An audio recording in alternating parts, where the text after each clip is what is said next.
வணக்கம் உறவுகளே. இன்றைக்கி நம்மளோட கிராண்ட் நோஃபல் ரெசிப்பியில் ரொம்ப சுவையாக முட்டை கறி எப்படி செய்கிறதுன்னு பார்க்கலாம். முதல்ல 3 வரமிளகாய் சேர்த்து இதில் வெதுவெதுப்பான சுடு தண்ணியை ஊற்றிக்கோங்க. நீங்கள் உங்கள் காரத்துக்கு தக்கன மிளகாய் கூட குறைய சேர்த்துக்கோங்க. இதை அப்படியே 20 நிமிஷம் ஊற வச்சுருங்க. மிக்ஸி ஜாரில் 3 டீஸ்பூன் முழு மல்லி சேர்த்துக்கோங்க. 2 டீஸ்பூன் சீரகம், 2 துண்டு இஞ்சியை கட் பண்ணி சேர்த்துக்கோங்க. இது 18 கிராம் இருக்குது. 5 பல் பூண்டு சேர்த்துடலாம். பூண்டும் 18 கிராம் இருக்குது. கொஞ்சம் மல்லி இலையை குச்சியோடு பிச்சு சேர்த்துக்கோங்க. குச்சியோட மல்லி இலை சேர்த்து ஒரு 10 காணு சேர்த்துருக்கேன். ஊற வச்ச வரமிளகாயை தண்ணியோடு ஊற்றிக்கோங்க.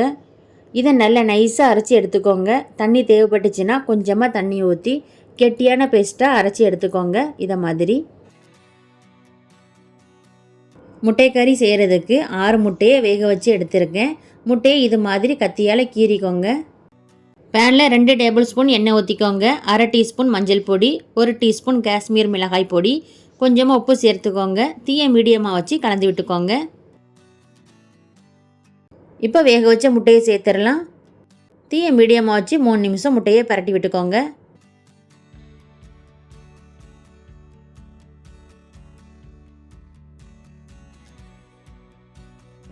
அதே பேனில் திரும்பவும் 2 டேபிள் ஸ்பூன் எண்ணெய் ஊற்றிக்கோங்க. எண்ணெய் சூடானதும் பொடிசாக கட் பண்ண 3 மீடியம் சைஸ் வெங்காயத்தை சேர்த்துக்கோங்க. 155 கிராம் இருக்குது. வெங்காயம் ரொம்ப வதங்க வேண்டாம், இந்த அளவு வதங்கினா போதும். அரைச்ச பேஸ்ட்டை சேர்த்து கலந்து விட்டுறலாம். 2லேருந்து 3 நிமிஷத்துக்கு கலந்து விட்டுக்கோங்க.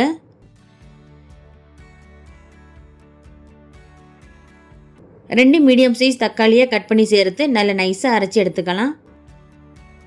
தக்காளி பேஸ்ட்டு சேர்த்து கலந்து விட்டுறலாம். தக்காளியோட பச்சை வாசனை போகிற வரைக்கும் வேக வச்சுருங்க. பெரிய டம்ளருக்கு 1 டம்ளர் தண்ணி ஊற்றிக்கோங்க. நம்மளோட சுவைக்கு தக்கன உப்பு சேர்த்து கலந்து விட்டுக்கோங்க.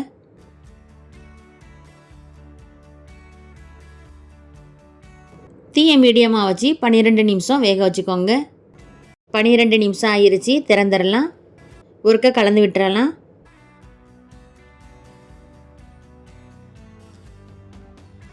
அரை டீஸ்பூன் கரம் மசாலா சேர்த்துக்கோங்க.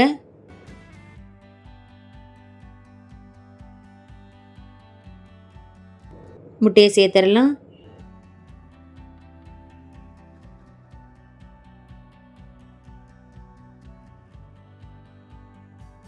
தீயை மீடியமாக வச்சு 10 நிமிஷத்துக்கு மூடிடலாம்.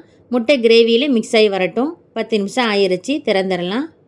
ஒருக்க கலந்து விட்டு அடுப்பை ஆஃப் பண்ணிக்கோங்க. இப்போ முட்டைக்கறி நல்ல மணமாக சூப்பராக ரெடி ஆயிருச்சு.